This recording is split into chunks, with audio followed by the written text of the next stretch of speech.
नमस्कार, मैं Rana Yashwant India news पर आपका स्वागत करता हूं और आप देख रहे हैं अर्ध सत्य। दुनिया के सबसे बड़े इलाके हिंद प्रशांत क्षेत्र यानी कि इंडो पैसिफिक जोन में अमेरिका और चीन ने अपने अपने फौजी जमावड़े बढ़ाने तेज कर दिए हैं, खासकर ताइवान के आसपास।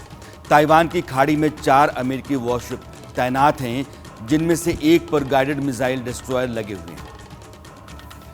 चीन भी इस तरफ पहले से ही अपनी फौजी तैनाती बढ़ाता रहा है, क्योंकि वह बार बार अपना दावा दोहराता है कि ताइवान उसका हिस्सा है, वह अलग देश नहीं है। चीन की नेवी ताइवान के ठीक मुहाने पर फंजियान प्रांत के पिंगिस्तान में अभ्यास कर रही है। अभी ताज़ा टकराव का कारण है अमेरिकी संसद के निचले सदन यानी कि हाउस ऑफ रिप्रेजेंटेटिव्स की अध्यक्ष नैन्सी पेलोसी का एशियाई देशों के दौरे पर जाना और इसी दौरान ताइवान की भी यात्रा करना।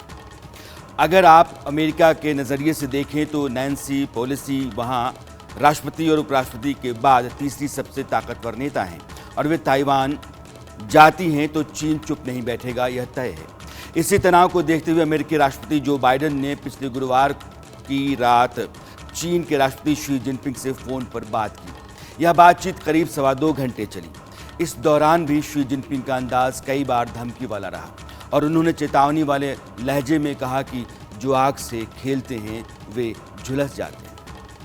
अगले दिन चीन के सरकारी अखबार ग्लोबल टाइम्स ने एक तीखा संपादकीय लिखा, जिसमें चीन के हवाले से कहा गया कि सेंसिटिव टाइम फ्रेम में यानी कि संवेदनशील अवधि में चीन की सेना पेलोसी के विमान की लगातार निगरानी करेगी। अगर उनका विमान हमारी वायुसेना में उड़ता पाया गया तो पीएलए के लड़ाकू विमान चेतावनी दे सकते हैं, पेलोसी के विमान का पीछा कर सकते हैं, उसे रोक सकते हैं, इलेक्ट्रॉनिक माध्यम से हस्तक्षेप कर सकते हैं, विमान को जबरन उतार सकते हैं या फिर उसे पीछे खदेड़ सकते हैं।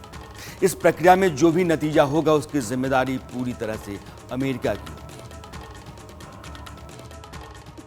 已经多次表明坚决反对佩洛西众议长访台的严正立场。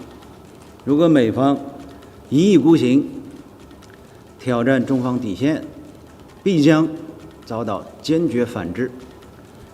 由此引起的一切后果，完全由美方承担。 चीन की धमकी से बहुत साफ है कि आज की तारीख में चीन की आर्थिक स्थिति कमज़ोर भले है, मगर ताइवान के मुद्दे पर वह सब कुछ गंवा कर लड़ेगा, ऐसा माना जाता है। वैसे बाइडेन हुकूमत भी नहीं चाहती है कि युद्ध हो, मगर ताइवान को किसी भी कीमत पर अमेरिका नहीं छोड़ेगा। इसके कारण क्या हैं, इसको आज समझने की कोशिश करेंगे। मगर फिलहाल यह जानते हैं कि नैन्सी पेलोसी अपने एशिया दौरे पर जापान, दक्षिण कोरिया, मलेशिया और सिंगापुर की यात्रा करेंगी। बहुत संभव है कि वे ताइवान भी जाएं। इस बारे में भी कोई स्पष्ट घोषणा अमेरिका की तरफ से नहीं है, मगर पेलोसी ताइवान जाती हैं तो पिछले 25 साल में न्यूट गिंगरिच के बाद वे अमेरिका की पहली शीर्ष निर्वाचित पदाधिकारी होंगी जो ताइवान जाएंगी। न्यूट गिंगरिच रिपब्लिकन सांसद थे जिन्होंने 1997 में ताइवान की यात्रा की थी। अमेरिका के राष्ट्रपति बाइडेन ने कहा है कि चीन ताइवान पर ताकत का इस्तेमाल करता है तो उसे अमेरिका का सामना करना होगा। Committed. We've made a commitment. We support the one China policy. We support all that we've done in the past. But that does not mean that China has the ability, the jurisdiction to go in and use force to take over Taiwan. So we stand firmly with Japan and with other nations not to let that happen. And my expectation is it will not happen. It will not be attempted. And my expectation is a lot of it depends upon just how strongly the world makes clear that that kind of action is going to result in long-term disapprobation by the rest of the community. Very quick. अभी तक तमाम अमेरिकी सरकारें Taiwan के मुद्दे पर इस बात पर एकमत रही हैं कि ताइवान की सुरक्षा की जाएगी, लेकिन अमेरिका क्या खुद युद्ध में उतरेगा, इसको लेकर स्थिति साफ नहीं रही है। अब बाइडेन सरकार ने यह साफ किया है कि हाँ, अमेरिकी सेना ताइवान के लिए जंग में उतरेगी। ऐसी बात उन्होंने 2 महीने पहले क्वाड की बैठक में भी कही थी। अब सवाल यह है कि अगर नैन्सी पेलोसी जाती हैं और चीन वही कर दे जैसा वह कह रहा है, यानी कि पेलोसी के विमान को घुसने से रोक दे, तो क्या युद्ध होगा? शायद युद्ध की स्थिति को टालना मुश्किल हो। लिहाजा अभी ये जानना ज़रूरी है कि युद्ध की स्थिति में चीन और अमेरिका की अपनी फौजी ताकत कैसी होगी। एक्सपर्ट्स मानते हैं कि चीन मिलिट्री के मामले में ताकतवर है। उसके पास ज़्यादा टैंक, सैनिक और मिसाइलें हैं। मिलिट्री के उसके 3 कमांड हैं। हल्के वाहनों के जरिए भेजी जाने वाली यूनिट, भारी भरकम मशीनों के साथ भेजी जाने वाली यूनिट टुकड़ी और बख्तरबंद गाड़ियों के साथ जाने वाली यूनिट। कुछ महीने पहले अमेरिकी आर्मी की तरफ से चीन की पीपल्स लिबरेशन आर्मी से जुड़े डॉक्यूमेंट्स जारी किए गए थे। इसके मुताबिक चीनी सरकार 2035 तक अपने सभी पुराने हथियार बदलना चाहती है, यानी कि चीन मॉडर्नाइजेशन और अपग्रेडेशन पर तेजी से काम कर रहा है। अगर चीन 2035 तक मॉडर्न होना चाहता है तो क्या युद्ध अभी लड़ेगा? बुनियादी और बड़ा सवाल है। इसका जवाब तलाशने की भी आज हम कोशिश करेंगे। वैसे 1 अगस्त को चीन की फौज, जिसे पीपल्स लिबरेशन आर्मी कहते हैं, उसका स्थापना दिवस होता है और चीन इस बार कुछ बड़े पैमाने पर दुनिया को अपनी ताकत दिखाने की तैयारी कर रहा है। ये एक झलक देखिए आप।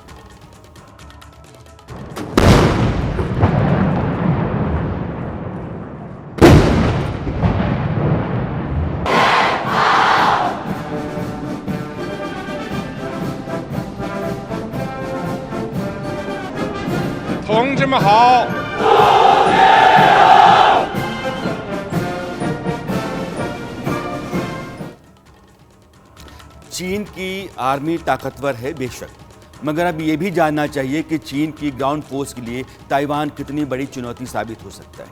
ताइवान के पास 1.5 लाख सैनिक हैं और उनको खास तौर पर चीनी सैनिकों का मुकाबला करने के लिए ही तैयार किया गया है। सबसे पहले तो चीनी सैनिकों को राजधानी ताइपे के आसपास सुरक्षित जगह तलाशनी होगी ताकि वे खुद को डिफेंस कर सकें, और ये काम बहुत बहुत बहुत मुश्किल है। ताइवान के जो सैनिक हैं उनको अपनी ज़मीन की जानकारी तो है ही, उन्हें बंकर्स और सुरंगों के बारे में भी खूब पता है। सैनिकों को तैनात करने में चीन को भारी लॉजिस्टिक प्रॉब्लम का सामना करना पड़ेगा। माना जाता है कि हमला करने वाली सेना डिफेंस करने वाली फौज के मुकाबले 3 गुना होनी चाहिए, यानी कि ताइवान के पास 1 जवान है तो चीन का वहाँ 3 जवान होना चाहिए। चीनी आर्मी के पास पैराट्रूपर्स नहीं है, इसलिए सैनिक सिर्फ ज़मीन और समुद्र के रास्ते ही घुस सकते हैं। ऐसा करने में चीन को कितना नुकसान उठाना पड़ जाएगा, इसका अंदाज़ा तो उसको होगा ही। सबसे बड़ी बात यह है कि चीनी फौज को ज़मीनी लड़ाई का अनुभव नहीं है। चीनी सैनिकों ने आखिरी बार 1979 में वियतनाम के खिलाफ जंग लड़ी थी। ऐसे में ताइवान पर हमला लेने के देने वाला साबित हो सकता है। सच ये है कि वॉर प्रैक्टिस और बैटलफील्ड एक्सपीरियंस में ज़मीन आसमान का अंतर होता है।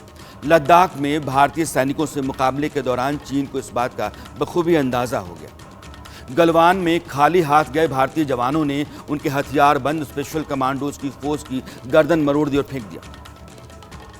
गलवान 预谋暴力攻击。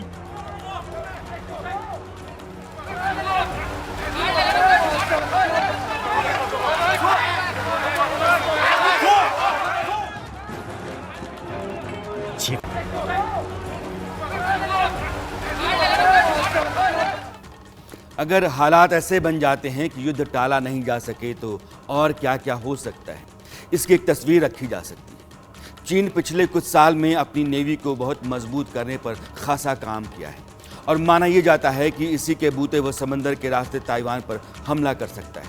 चीन की नेवी के पास 360 कॉम्बैट शिप हैं, जबकि अमेरिका के पास 300 से भी कम है। चीन के पास एडवांस मर्चेंट फ्लीट और कोस्ट गार्ड भी हैं। एक्सपर्ट्स मानते हैं कि चीनी सेना के पास कुछ ऐसे बोट्स भी हैं जो अनऑफिशियली हज़ारों टैंक्स, गन, मिसाइलें, बख्तरबंद गाड़ियाँ, रॉकेट लॉन्चर्स ले जा सकती हैं सेना की मदद के लिए। मगर क्या ये आसान होगा? चीन की नेवी को समुद्र के रास्ते करीब 117 किलोमीटर की दूरी पार करनी होगी। यह बहुत जोखिम भरा काम होगा, क्योंकि समुद्र में हरकत होते ही Taiwan land based cruise missile दाग देगा। इसी तरह के मिसाइल से यूक्रेन ने ब्लैक सी में रूस की सबसे बड़ी और महत्वपूर्ण वॉरशिप मॉस्को को तबाह कर दिया था। आपको याद होगा, ताइवान के लिए वॉरशिप बनाने या खरीदने से ज़्यादा आसान क्रूज मिसाइल बनाना या खरीदना होगा। इसलिए ताइवान बड़े पैमाने पर मोबाइल और घातक हथियार भी बना रहा है। इसमें कंधों पर रखकर चलाई जाने वाली मिसाइलें भी शामिल हैं।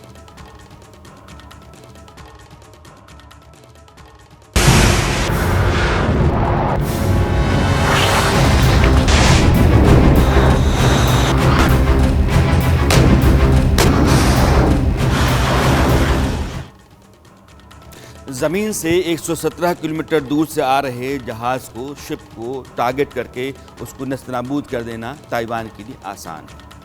अब एक बार चीन की एयरफोर्स और उसके स्ट्रैटेजी को भी समझ लेते हैं। जानकार मानते हैं कि यूक्रेन में रूस को जो नुकसान उठाना पड़ा है, उससे बचने के लिए चीन ताइवान पर हमले के लिए वायुसेना का इस्तेमाल ही करना चाहेगा। आज 5 महीने से ऊपर हो गए और रूस यूक्रेन का आधा हिस्सा भी नहीं जीत सका है। वर्ल्ड एयरफोर्स फ्लाइट ग्लोबल 2022 की डायरेक्टरी के मुताबिक ताइवान की तुलना में चीन के पास सिर्फ अपने ही क्षेत्र में 1600 लड़ाकू विमान हैं, जबकि ताइवान के पास सिर्फ 300 फाइटर जेट्स हैं। अगर आप अमेरिका की बात करें तो दुनिया भर में तैनात उसकी सेना के पास 2700 लड़ाकू विमान हैं, चीन से ज़्यादा, इसमें कोई दो राय नहीं है।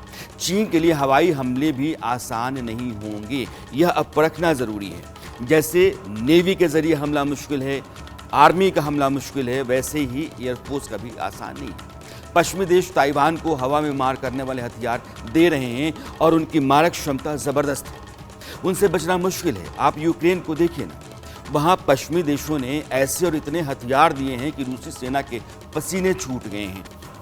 ये तस्वीरें जो आपको दिख रही हैं, ये युद्ध की ही हैं और कमोबेश ऐसा ही युद्ध चलता है, चाहे वो यूक्रेन और रूस के बीच में हो या कल किसी देश दुनिया के किसी और हिस्से में हो। तो ताइवान तो लड़ेगा ही, मगर सवाल ये है कि अमेरिका क्या चुप रहेगा?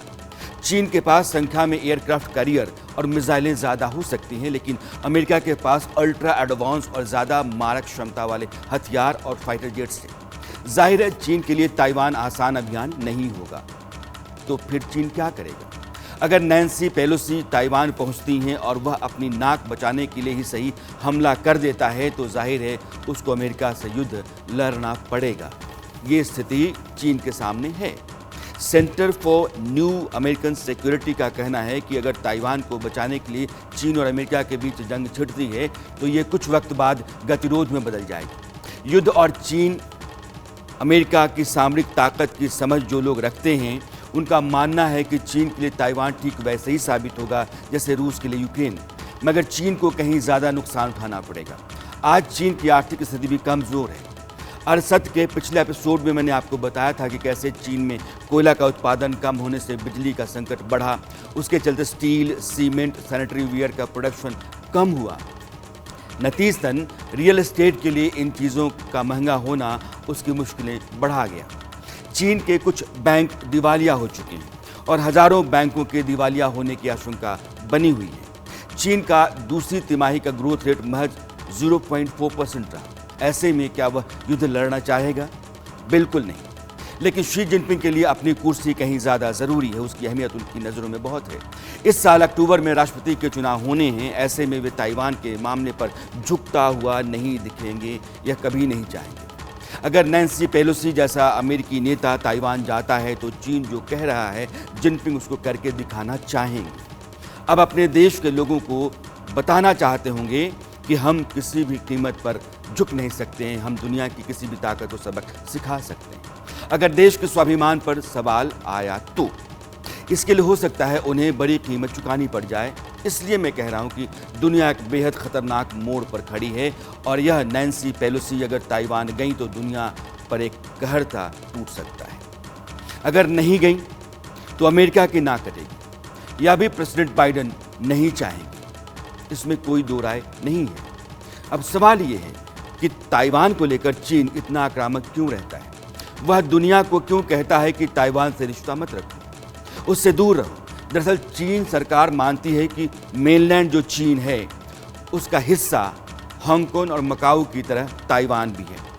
अब मैं आपको दिखाना चाहता हूँ मैप के ज़रिए कि जो ग्रेटर चाइना है, जिस पर चीन अपना अख्तियार जताता है, वो चाइना क्या है। जो मेनलैंड चीन है वो तो है ही, हांगकांग और मकाऊ वो भी उसमें आते हैं। तो जो मैप है इस वॉल पर मैं चाहता हूं कि वॉल पे लाया जाए, और ये आपका ग्रेटर चाइना है। जो चीन का मेनलैंड है, उसके बाद आप देखिए मकाऊ और हांगकांग, यह दोनों भी चीन के हिस्से में हैं। आज की तारीख में चीन के ज़रिए ही ये दोनों चलते हैं। और ये ताइवान को भी चीन अपना हिस्सा मानता है। हांगकांग 1997 तक, जरा कहानी मैं आपको सुनाना चाहता हूं कि हांगकांग मकाऊ की कहानी क्या है, तब मैं ताइवान की तरफ चलूं। ब्रिटेन का उपनिवेश था, जिसका प्रशासन ब्रिटेन की संसद से नियुक्त एक गवर्नर देखता था, महारानी के प्रति जवाबदेह होता था। 1997 में हांगकांग को इंग्लैंड ने चीन को सौंप दिया, क्योंकि चीन लगातार ये कहता रहा था कि यह हमारा हिस्सा है। शर्त ये रखी गई कि 50 साल तक, यानी कि 2047 तक हांगकांग की अपनी मुद्रा होगी, जो हांगकांग डॉलर आज की तारीख में है। उसके नागरिकों का अपना पासपोर्ट होगा, अपना कानून, अपनी संसदीय प्रणाली होगी। यानी कि हांगकांग अपने आप में एक स्वायत्तशासी इलाका होगा, बाकी चीज़ें चीन के पास होंगी। अब सरकार का मुखिया हांगकांग का सीईओ होता है, जिसे बीजिंग नियुक्त करता है। जहां तक मकाऊ की बात है तो वह हांगकांग से महज 65 किलोमीटर पर है और आज चीन के स्पेशल एडमिनिस्ट्रेशन जोन में आता है। पहले चीन ने मकाऊ को पुर्तगाल को लीज पर दिया हुआ था। 1999 में लंबी बातचीत के बाद पुर्तगाल ने इसे चीन को लौटा दिया। इसके बाद से मकाऊ चीन के प्रशासन के तहत आ गया। चीन के राष्ट्रपति शी जिनपिंग ने मकाऊ को 2 साल पहले पोस्टर बॉय की तरह प्रचारित किया था, ताकि हांगकांग में सुरक्षा कानून लागू करने में दिक्कत ना आए। विरोध कर रहे लोगों को लगे कि चीन के साथ रहना अच्छा है। यहाँ तक कि जिनपिंग ने मकाऊ को देशभक्त कहते हुए हांगकांग को उससे सीखने की बात कही थी। तो ये मकाऊ और हांगकांग की कहानी है। अब बात ताइवान की। ताइवान को भी चीन हांगकांग और मकाऊ की तरह ग्रेटर चाइना का हिस्सा मानता है। दुनिया के सामने चीन की शर्त ये रही है कि अगर आप चीन से कूटनीतिक राजनयिक संबंध रखना चाहते हैं तो आप उसकी वन चाइना पॉलिसी को मानें। ताइवान से अलग कोई राजनयिक कूटनीतिक संबंध ना रखें। ताइवान को आज भी रिपब्लिक ऑफ चाइना कहा जाता है, जबकि चीन को पीपल्स रिपब्लिक ऑफ चाइना कहते हैं। दुनिया में वैसे देश जो चीन की वन चाइना पॉलिसी को मानते हैं और ताइवान से खुद को अलग रखते हैं, उनकी संख्या 170 से अधिक है। जबकि ताइवान के साथ संबंध रखने वाले, यानी कि उसके साथ कूटनीतिक राजनयिक संबंध रखने वाले देशों की संख्या महज 22 है। स्थिति ये है कि संयुक्त राष्ट्र भी ताइवान को मान्यता नहीं देता।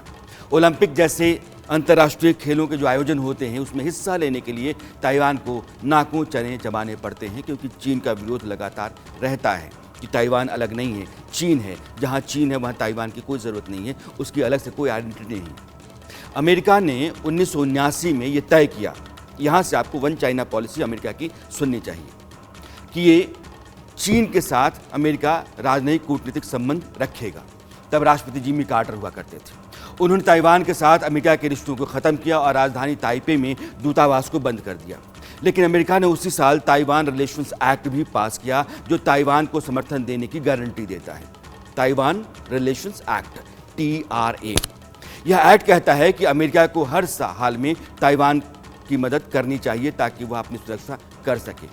हालांकि इस एक्ट में यह नहीं कहा गया है या लिखा नहीं गया है कि अमेरिकी सेना ताइवान की रक्षा करेगी, मगर अमेरिका इस राय का रहा है कि इस मामले में चीन की तरफ से ताकत का इस्तेमाल नहीं किया जाना चाहिए।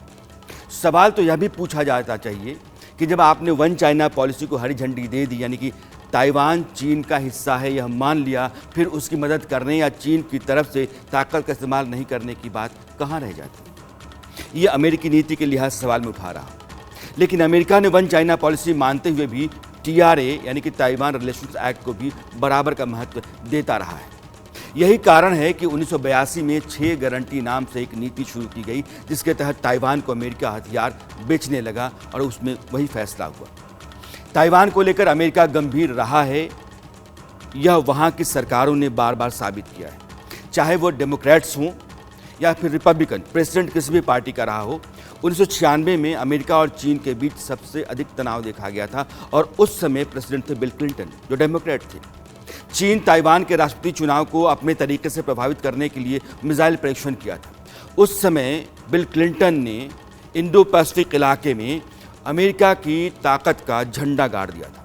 वियतनाम युद्ध के बाद ये पहली बार था जब अमेरिका ने इस इलाके में अपनी इतनी बड़ी ताकत दिखाई थी।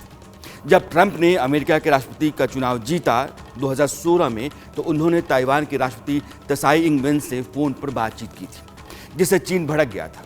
लेकिन ट्रंप ने अमेरिका की ताइवान नीति को ज़्यादा आक्रामक रखा। ट्रंप प्रशासन ने ताइवान को अत्याधुनिक हथियार भी बेचे। जब जो बाइडेन राष्ट्रपति बने तो उन्होंने भी ट्रंप सरकार की नीति को आगे बढ़ाया, बरकरार रखा।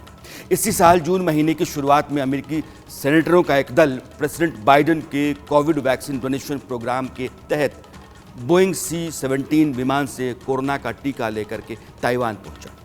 यह भी चीन को सीधा संकेत था कि यह ताइवान हमारा है और ताइवान को लेकर के अमेरिका की नीति अलग है, बावजूद इससे कि हम वन चाइना पॉलिसी के तहत चलते हैं। बाइडन ने तो कहते हुए भी अमेरिका आज भी वन चाइना पॉलिसी पर अमल करता है, बाइडन कहते हैं, लेकिन इसका मतलब ये नहीं हो सकता है कि ताइवान को चीन की दादागिरी के हवाले छोड़ दिया जाए।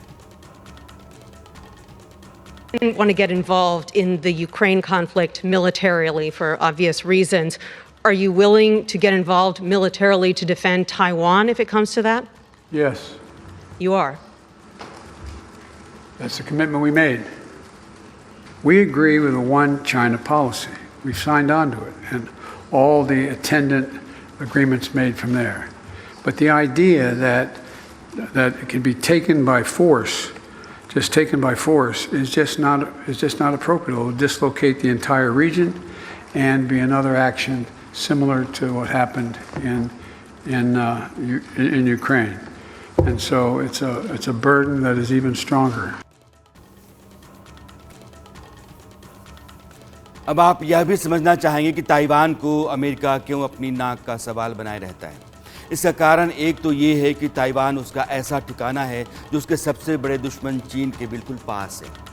ताइवान की चीन से महज दूरी 180 किलोमीटर है और इसकी भाषा भी चीनी है, मगर ताइवान की राजनीतिक जो व्यवस्था है वो चीन से एकदम अलग है। चीन में एक दलीय व्यवस्था है, साम्यवादी सरकार जो है शी जिनपिंग है, जबकि 2 करोड़ 30 लाख की आबादी वाले ताइवान की व्यवस्था लोकतांत्रिक है, डेमोक्रेटिक कंट्री। यही कारण है कि अमेरिका ताइवान के लिए अपनी पूरी ताकत लगाने को तैयार दिखता है। ताइवान के साथ खड़ा रहने का दूसरा कारण ये है कि इंडो पैसिफिक जोन, जिसमें ताइवान भी आता है, यहाँ के अपने साथी देशों की तादाद चीन से ज़्यादा अमेरिका रखे और उनका अमेरिका के ऊपर भरोसा बना रहे। ये स्थितियाँ अमेरिका के लिए इस जोन में रहती हैं। अब मैं आपको एक बार इस इंडो पैसिफिक जोन जिसको कहते हैं दिखाना चाहता हूँ और बताना चाहता हूँ कि भारत से लेकर के जापान तक और ऑस्ट्रेलिया से लेकर के अमेरिका तक, ये आप जो देख रहे हैं कि भारत से जापान, अमेरिका और ऑस्ट्रेलिया, यह जो पूरा इलाका है, ये चौकोर इलाका है, इसी को आप इंडो पैसिफिक जोन कहते हैं। और इस जोन में आप बहुत विशाल जोन है और इसमें कम से कम 38 देश आते हैं, 38 देश, और उनकी आबादी दुनिया की आबादी का लगभग 65% है, 2/3। और इस इलाके में 2/3 का मतलब हुआ 4.5 अरब के आसपास।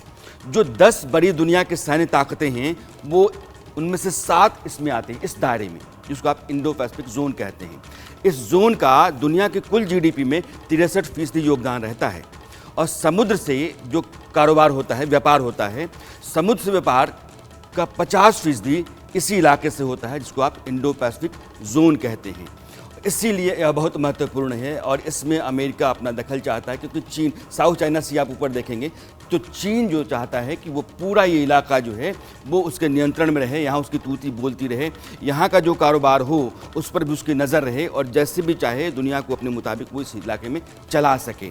यहाँ अगर उसकी पकड़ बनती है, यहाँ अगर उसकी धौंस चलती है तो अमेरिका के लिए बहुत बड़ी मुसीबत खड़ा हो जाएगी। इसलिए अमेरिका अपनी पूरे सैन्य ताकत के साथ इस इलाके में बना रहता है।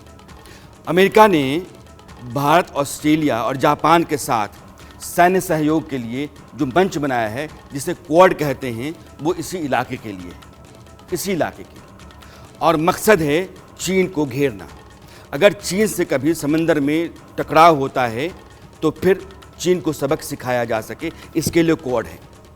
इसके शिखर बैठकों में चीन से पैदा हो रही चुनौतियों के एजेंडे पर, या चुनौतियां जो हैं वो एजेंडे पर सबसे ऊपर रहती हैं। भारत का चीन के साथ टकराव में अमेरिका बार बार साथ देता रहा है और चीन के साथ जब भी भारत आमने सामने की स्थिति में होता है, अमेरिका ने भारत का साथ दिया है। क्वाड के चारों देश इस इलाके के सबसे ताकतवर, मजबूत लोकतांत्रिक देश। क्वाड की तरह ऑस्ट्रेलिया और यूके के साथ अमेरिका ने ऑकस बनाया है, जो एशिया प्रशांत क्षेत्र में एक बड़ा सुरक्षा समझौता माना जाता है। अलग अलग मंचों के जरिए अमेरिका ने यहाँ के देशों को अपने साथ जोड़ा है, मसलन कि IPEF, जिसमें पूर्वोत्तर और दक्षिण पूर्व एशिया, दक्षिण एशिया, ओशियाना बल्कि ओशिनिया और प्रशांत द्वीप समूह के देश शामिल किए गए हैं। यह भी अमेरिका का एक मोर्चा है इसी जोन के लिए। जाहिर है अमेरिका इंडो पैसिफिक जोन में अगर ताइवान के मुद्दे पर पीछे हटता है, जैसा उसने यूक्रेन में किया, तो इस इलाके में बाकी साथी देशों में एक डर पैदा होगा कि वह उनकी रक्षा नहीं कर सकता अमेरिका, और ऐन वक्त पर पीछे हट जाता है। इसलिए यह रिश्ता टूटेगा और इस इलाके में चीन हावी हो जाएगा, जो अमेरिका कभी नहीं चाहेगा। यूक्रेन युद्ध के बाद बाइडेन को यह समझ में आ गया था कि ऐसा करने पर दुनिया में आपकी जो साख है वो ख़त्म हो जाएगी और अमेरिका में वो अब तक के सबसे अलोकप्रिय राष्ट्रपति साबित हो जाएंगे। इसलिए बाइडेन 2 महीने पहले क्वाड के मंच से भी चीन को चिताने में देरी नहीं कर रहे थे। The United States must and will be strong, steady, and enduring partner in the Indo-Pacific. We are an Indo-Pacific power. As once asked by, well, I won't go into it, but I was once asked by the leader of China why I kept talking about being an Indo-Pacific power. I said, because we are. We share the Pacific. बात sticky हो रही है कि क्या Taiwan के मामले पर चीन और अमेरिका युद्ध के मुहाने पर खड़े हैं। नैन्सी पेलोसी जो अमेरिका की सेनेटर हैं, सांसद हैं, वो ताइवान की यात्रा कर सकती हैं और अगर ऐसा वो करती हैं तो चीन हमला कर सकता है। यह धमकी उसने दे रखी है, चिता दिया है। लेकिन ब्रेक के पहले जो मैंने आपसे कहा कि क्या चीन हमला करेगा, फिलहाल ऐसा लगता नहीं है। कारण बताता हूँ, एक सीक्रेट बताना चाहता हूँ। चीन धमकाने, डराने और बार बार लड़ाकू विमान भेजने के बावजूद ताइवान पर हमला क्यों नहीं करता? सवाल तो है। दरअसल हम में से बहुत कम लोगों को पता है कि ताइवान एक ऐसी अदृश्य शील्ड से ढका हुआ है जिसके टूटने पर सिर्फ ताइवान ही बर्बाद नहीं होगा, दुनिया भी तबाही झेलेगी, खासकर चीन और अमेरिका। यह एक तरह का सिलिकॉन शील्ड है जो ताइवान के लिए ऐसे हथियार के तौर पर काम करती है जिसे कोई और देश निकट भविष्य में आसानी से नहीं बना सकता है। जानते हैं ये क्या है? यह है ताइवान का ऐसा उद्योग जिस पर लड़ाकू विमानों से लेकर सोलर पैनल तक और वीडियो गेम्स से लेकर मेडिकल इंस्ट्रूमेंट इक्विपमेंट्स तक निर्भर है, एडवांस सेमीकंडक्टर चिप्स। पत्रकार क्रेग एडिसन ने अपनी किताब silicon shield protecting Taiwan against attack from China में इसका तफसील से जिक्र किया है। क्रेग एडिसन कहते हैं कि ताइवान दुनिया भर में एडवांस सेमीकंडक्टर चिप्स में सबसे आगे है, सबसे ज़्यादा बनाता है और इसी वजह से चीन की सेना उसके खिलाफ हमला नहीं कर पाती। क्रेग के मुताबिक दुनिया के सेक्टर में युद्ध का असर इतना व्यापक होगा कि चीन को भी इसकी बहुत कीमत चुकानी पड़ेगी। यह युद्ध चीन को इतना महंगा पड़ेगा कि चीन हमला करने से पहले 100 बार सोचेगा। कारण यह है कि दुनिया के बाकी देशों की तरह चीन भी ताइवान में बनने वाली एडवांस सेमीकंडक्टर चिप्स पर ही निर्भर है। ये ऐसे चिप होते हैं जिन पर सेमीकंडक्टर सर्किट बनाए जाते हैं। ये चिप सिलिकॉन से बने होते हैं। दुनिया के लगभग सभी टेक्निकल इक्विपमेंट और इंस्ट्रूमेंट की जान इन्हीं चिप्स में बसती है। ऐसे में मान लीजिए कि चीन किसी तरह से ताइवान पर कब्जा कर लेता है तो उसके हाथ में दुनिया के सबसे उम्दा चिप फैक्ट्रियाँ आ जाएंगी। इसका सीधा असर अमेरिका पर भी होगा। मसला यही नहीं है, बल्कि बीते कई दशकों में अमेरिका ने ताइवान को भारी हथियार बेचे।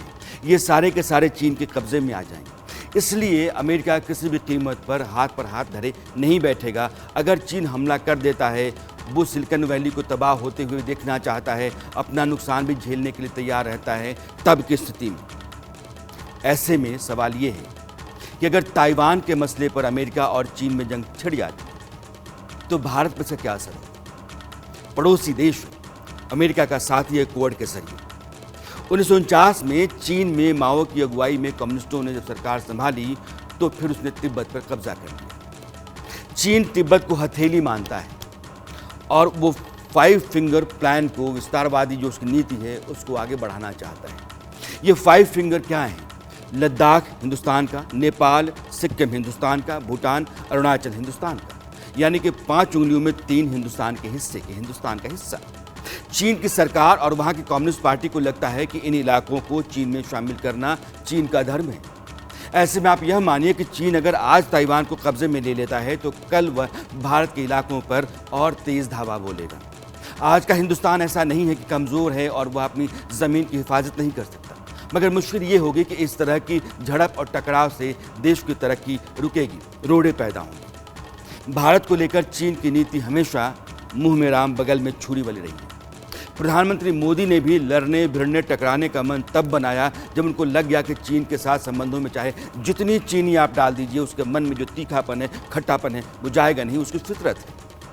आदतन वह देश भरोसे के लायक नहीं है, वरना पीएम मोदी अब तक 9 बार चीन का दौरा कर चुके हैं, 4 बार गुजरात के सीएम के तौर पर और 5 बार भारत के प्रधानमंत्री के लिहाज से। जब पीएम बने तो उसी साल सितंबर 2014 में चीनी राष्ट्रपति की भी उन्होंने मेज़बानी की।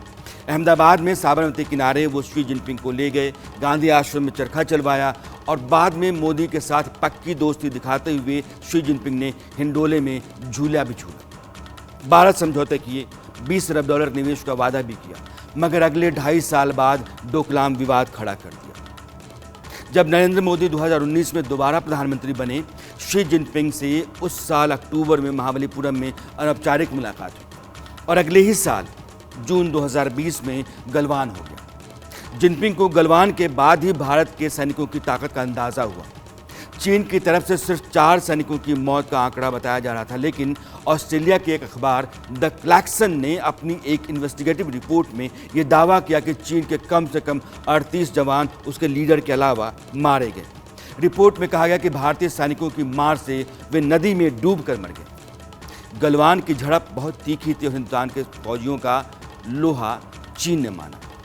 उसकी एक झलक देखिएगा।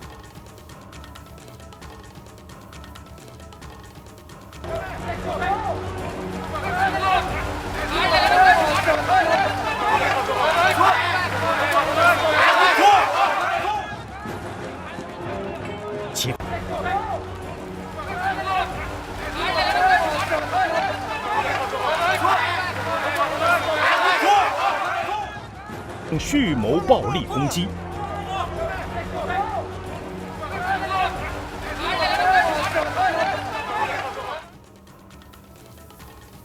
यह दिन की झड़पें हैं, लेकिन गलवान की झड़प रात की थी और बहुत सर्द रात थी। नदी का पानी बर्फ हो चुका था।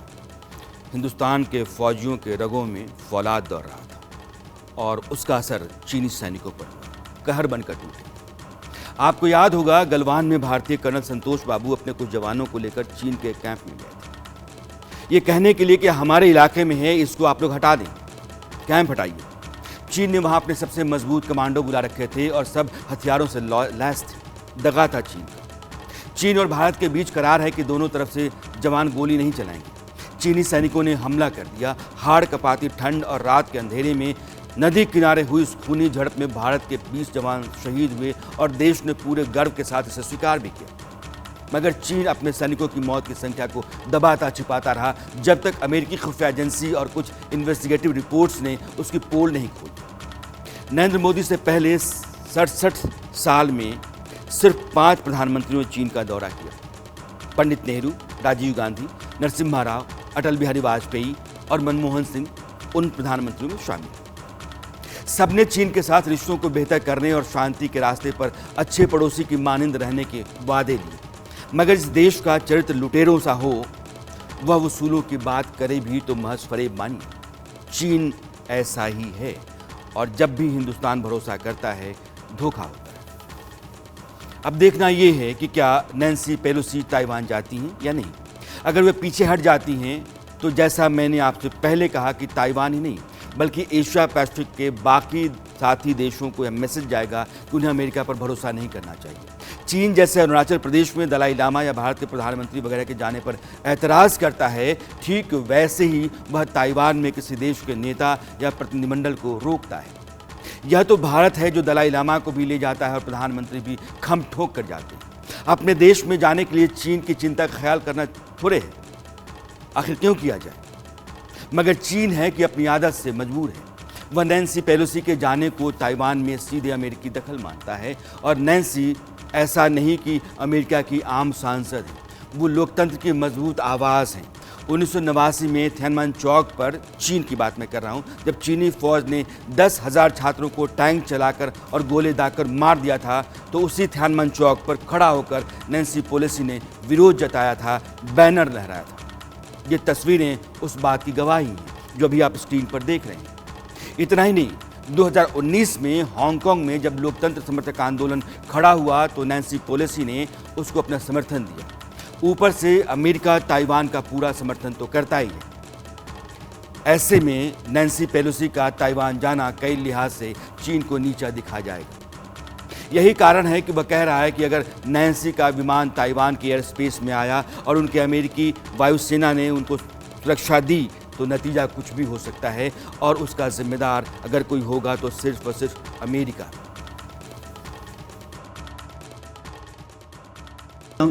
遭到坚决反制，由此引起的一切后果，完全由美方承担。 अब ज़रूरी ये जानना है कि ताइवान क्या कह रहा है और क्या कर रहा है। बात 1995 की है। ताइवान के तब के राष्ट्रपति ली तेंग हुई वॉशिंगटन दौरे पर गए थे। चीन को यह बात गले नहीं उतर रही थी, उतरी भी नहीं। उसने ताइवान को सबक सिखाने की ठानी, विरोध में युद्धाभ्यास किया और ताइवान की समुद्री सीमा के पास मिसाइलें दागी, डराने के लिए, धमकाने के लिए, बताने के लिए कि अगर ऐसी हिमाकत हरकत आगे की तो नतीजा और ख़तरनाक हो सकता है। चीन के इस भड़काऊ मिजाज को मौजूदा राष्ट्रपति साई इंग वेन समझती हैं, इसलिए वो संयम रखती हैं और अपने लोगों की बेहतरी के मुताबिक व्यवहार करती हैं कि अपने लोगों की बेहतरी, अपनी जनता की बेहतरी किसमें है। तेंग जानती हैं कि तमाम टकराव के बावजूद ताइवान के लिए चीन एक बेहतर आर्थिक साझेदार है और आज की तारीख में लाखों ताइवानी चीन में रह रहे हैं, उनकी सुरक्षा की भी चिंता करनी है। नैन्सी पेलोसी के दौरे को लेकर ताइवान की राष्ट्रपति ने कोई बहुत उत्साह नहीं दिखाया है और ना ही वो कहीं से भी इसको बड़ी कामयाबी के तौर पर दिखाना चाहती। लेकिन यह भी सही है कि हाँ, बात सही है, ये साई इंग वेन कहीं से भी संकेत देना नहीं चाहती हैं कि ताइवान सहमा हुआ है। शायद यही वजह है कि सिविल डिफेंस ड्रिल और नौसेना वायुसेना का साझा अभ्यास हो रहा है। ताइवान फौजी तौर पर अपने आप को पूरी तरीके से तैयार कर रहा है। अपने 6 साल के कार्यकाल में यह दूसरी बार था कि बीते मंगलवार को वहां के राष्ट्रपति युद्धपोत पर सवार होकर के अपनी फौजी तैयारियों का जायजा लेने निकली। युद्ध की स्थिति में चीन के हमले से लड़ाई के साजो सामान को बचाने के लिए ताइवान ने एक बड़ा इंतजाम कर रखा है। मैं चाहता हूं कि वो तस्वीरें भी आपको दिखाऊं। उसने देश के अंदर फाइटर जेट्स के लिए सुरंगें बनाई हैं। ये सुरंगें कई एयरबेस को आपस में जोड़ती हैं। इन मजबूत बंकरों के अंदर ताइवान की वायुसेना अपने फाइटर जेट्स को सुरक्षित रखती है। इन्हीं के अंदर फाइटर जेट्स की मरम्मत होती है। यहीं इनमें बम, रॉकेट और मिसाइलें लोड की जाती हैं और फिर फाइटर जेट्स एयरबेस को निकलकर सॉर्टी पर जाते हैं। ये सुरक्षा इंतज़ाम है अपने फोर्सेस का, वायुसेना का ताइवान की तरफ से। फिर भी सच ये है कि चीन के मुकाबले ताइवान सैन्य ताकत में कहीं नहीं ठहरता। चीन का अपनी सेना पर सालाना खर्च दुनिया में अमेरिका को छोड़कर सबसे ज़्यादा है। उसकी ताकत में वेरिएशंस हैं और बहुत अधिक है। उसकी मिसाइल टेक्नोलॉजी को देखें या नौसेना या वायुसेना को, तो हर लिहाज से वह उम्दा है। साइबर हमला करने में भी चीन का मुकाबला करना बहुत मुश्किल है, बहुत कम देशों के बूते की बात है। ये चीन की स्थिति है आज की तारीख में। फिर भी चीन हमला क्यों नहीं कर सकता है? ये बुनियादी सवाल है कि इतना सब कुछ होने के बाद भी अगर नैन्सी पेलोसी अमेरिका की संसद की जो सदन के अध्यक्ष हैं, चीन के खिलाफ कई आंदोलनों के हिस्सेदार हैं, अगर ताइवान चली जाती हैं तो क्या चीन युद्ध करेगा? शायद नहीं। मैं कई बार शायद नहीं कह चुका हूँ, क्योंकि इसके कुछ वाजिब कारण हैं। पहला ये कि ताइवान बर्बाद हुआ तो एडवांस सेमीकंडक्टर चिप की तुरंत कमी होगी और इसका असर चीन पर टेक्नोलॉजी बेस्ड समूचे सिस्टम पर पड़ेगा, जिसका जिक्र मैंने ऊपर किया। दूसरी वजह यह है कि ताइवान आज अमेरिका और पश्चिमी देशों के जरिए इतने हथियार पा चुका है कि वो लंबे समय तक चीन का मुकाबला कर सकता है, जैसे यूक्रेन रूस का कर रहा है। तीसरी वजह यह है कि ताइवान के मुद्दे पर अमेरिका भी जंग में उतरेगा तो चीन के लिए अभी स्थितियां एकदम खिलाफ हो जाएंगी। अमेरिका बहुत मजबूत देश है, क्योंकि जो सबसे बड़ा कारण है उसको भी समझना जरूरी है। कोविड-19 के बाद चीन की आर्थिक स्थिति बहुत चरमराई, बहुत ख़राब हुई। वह युद्ध का खर्च उठा पाने के लिए अभी तैयार नहीं। अगर ऐसा होता है तो बर्बाद हाल हो जाए। जिनपिंग की वन बेल्ट वन रोड और दुनिया को बाजार बना करके चीनी सामान बेचकर पैसा कमाने की जो महत्वाकांक्षी योजना है वो डूब जाएगी। खरबों का इन्वेस्टमेंट पानी में चला जाएगा। ऐसे में चीन संयम दिखाएगा, मगर कुछ ऐसा कदम ज़रूर उठाना चाहेगा ताकि उसकी लाज भी रहे और काम भी हो जाए। मैं दुनिया के कुछ चुनिंदा एक्सपर्ट्स की इस बात से सहमत हूँ कि जिनपिंग युद्ध उसी दिन करेंगे जिस रोज़ उनको लगेगा कि वे अमेरिका को हरा सकते हैं। ऐसा 2030 और 35 के बीच ही संभव है, जब चीनी सेना पूरी तरीके से मॉडर्नाइज्ड हो जाए, उसका काम पूरा हो जाए और आर्थिक तौर पर चीन दुनिया के सबसे मजबूत इकॉनमी बन जाए। यानी कि इस तरह का युद्ध जिसमें अमेरिका के उतरने की संभावना हो, चीन टालेगा। मगर हाँ, उनके इरादों और तैयारी की योजनाओं से भारत को भी एक सबक लेना ज़रूरी है। वो ये कि चीन जिस रोज़ यह मान लेगा कि अब उसका कोई स्थानी नहीं है, कोई मुकाबला नहीं है, कोई नहीं हरा सकता है, वह सर्वशक्तिशाली है, तो वह भारत के उन इलाकों पर धावा बोलेगा जिन पर वो दावा करता है, यानी कि लद्दाख, सिक्किम और अरुणाचल। ऐसे में नए हिंदुस्तान के लिए ज़रूरी है कि वह अपनी फ़ौज और लड़ाई के साजो सामान का अपग्रेडेशन और मॉडर्नाइजेशन उसी रफ्तार से करे जिस गति से चीन चल रहा है। तो ये रहा आज का अर्धसत्य। मुझे लगता है कि आपको पसंद आया होगा। अगले हफ्ते मुलाकात फिर होगी, कोई नया सवाल होगा, मुद्दा कोई दूसरा होगा। तब तक के लिए नमस्कार।